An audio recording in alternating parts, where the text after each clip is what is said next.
rollers. Welcome to the ElectroJet Rock Show, number 45 tonight.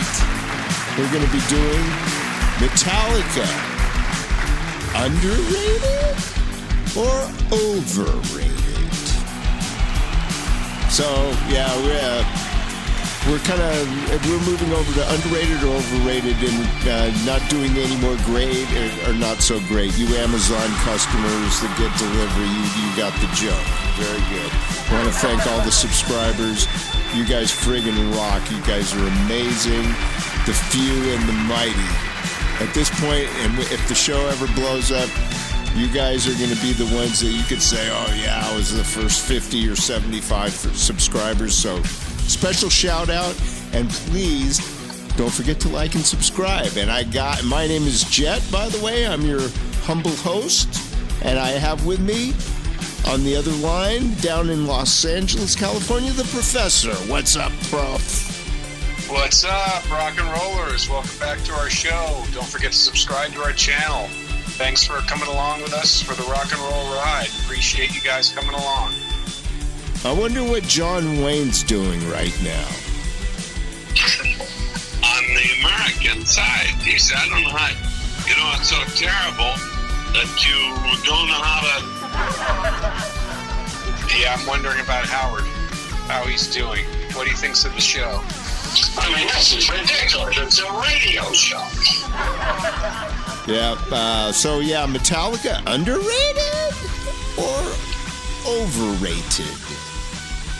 So, what do you think, P.E.? Metallica, when they first came out in the early 80s, and they were in California, both San Francisco and L.A.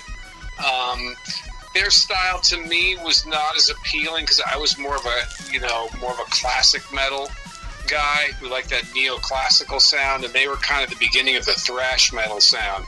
They were kind of using those guttural vocals and kind of doing the speed thrash metal thing, and to me that wasn't as harmonious. I liked the melodic content. I liked vocal harmonies, and they really didn't have that. Can I interject here, P.E.? Sure. Seek and Destroy, that's very melodic. Yeah, to me, I found the later stuff more melodic, like the Black Album stuff. I liked Astronomy and I Disappear and Nothing Else Matters. Songs like that. I know the purists. Yeah, that's the Black Album. Yeah, they hate that, or some of them do. Metallica, they've spanned like a few generations now, at least three. I wasn't as big a fan as the Battery, especially the.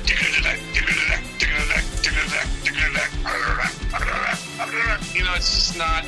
For me, it's not my thing. Sometimes, if I'm in an energetic mood, I like something like that. But all the time. Is that one? Wait, is that one Battery, or is that? I thought that one was one.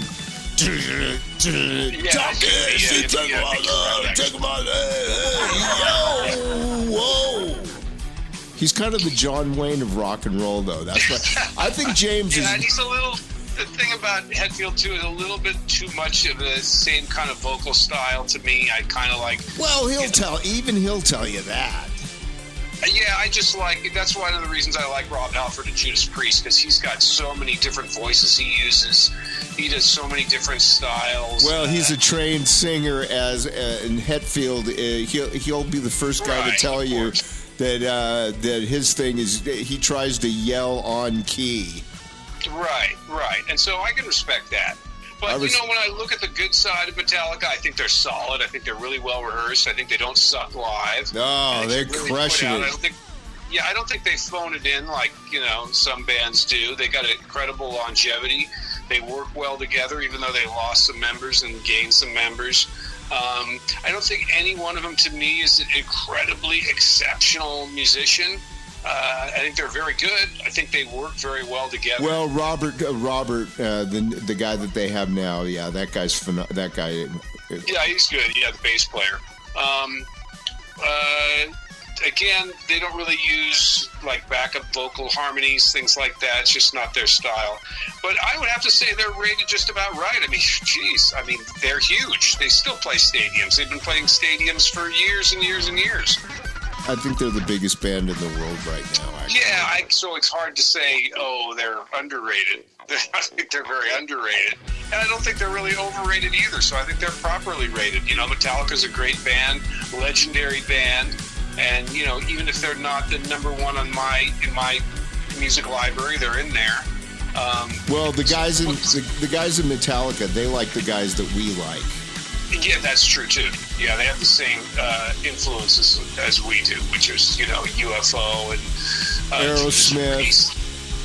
Yeah, Deep Purple, Kiss, Zepplin, Queen, Aerosmith, AC/DC, Rush. You know, although there's a few other bands that they definitely like. The thing with Metallica, and when metal really became its own genre, metal, was Judas Priest was kind of a rock and roll thing that they called metal, and then they just kicked it up to where it was metal. But I think the birth of metal really probably was Metallica. Yeah, I guess you could say. Well, some people might say that it's marketing wise, you know, like okay. Marketing wise, yeah.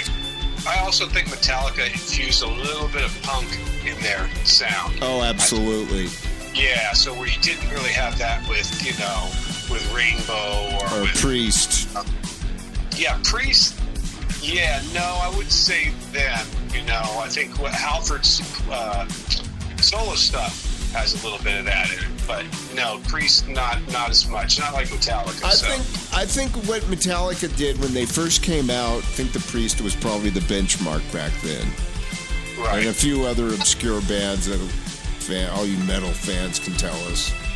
I know I've heard the guys talk about them, guys like Merciful Fate. Right, that's who I was going to mention. I'm sure they're maybe. I'm not. Saxon, maybe. I'm not an expert on metal by any means, but I know it when I hear it. Because back in the day, I mean, Aerosmith was called metal. Zepplin was called heavy metal. I mean, right. But in comparison, you know, to nowadays, it's not metal at all. Maybe Black Sabbath is, but the Black Sabbath is like rock and roll metal. It's not like. Although I do love Children of Bodom, by the way.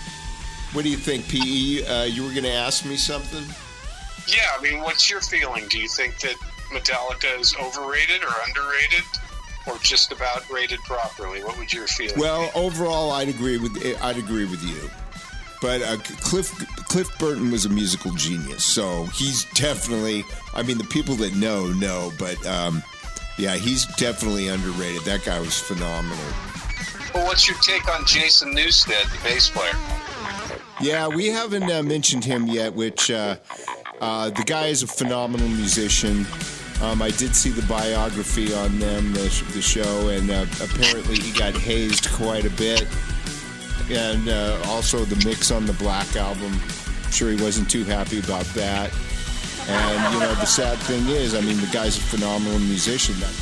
I think Jason underrated. Yeah, I'm not an expert on Metallica. Of course, I've heard the Black album a lot, which I think the kick drum sound on that is really cool. They were making like tunnels of like cardboard cylinders, and yeah, the engineering on that thing. Although there's not a lot of bass on it though, bass in the mix. So, but it made room for that kick drum sound, which is kind of cool. The riffs are good. Kirk, I don't think he's overrated. He's certainly not underrated.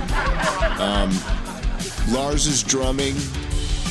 I've heard, man, they're crushing it lately. They've been crushing it for like 20, 30 years now. But the benchmark for drummers is like, were they in the marching band? Did they study any, you know, do they know rudiments and stuff? Can they do a flam paradiddle? Can they do like an 11-stroke roll and know what they're doing?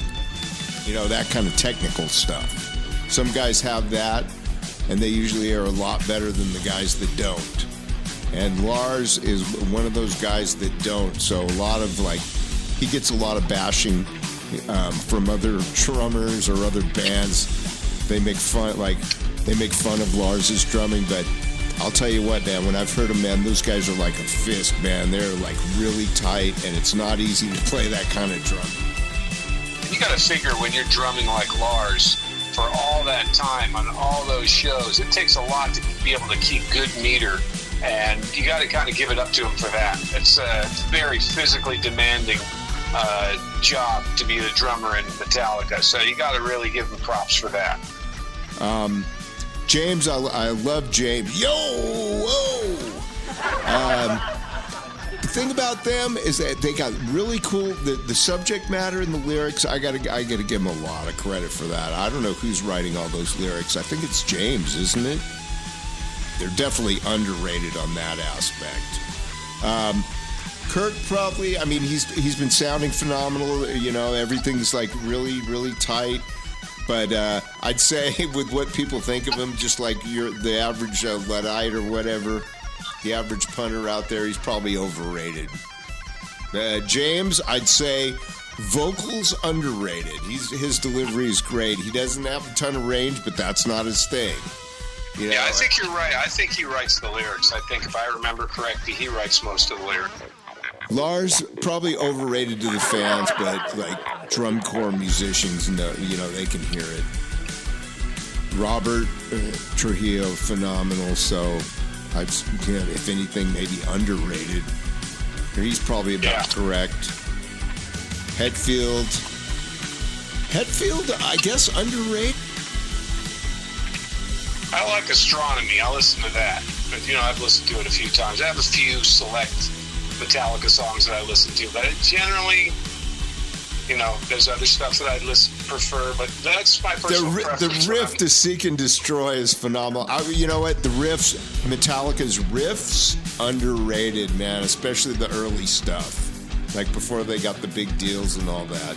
And to be honest with you, I've not heard a lot of Metallica records.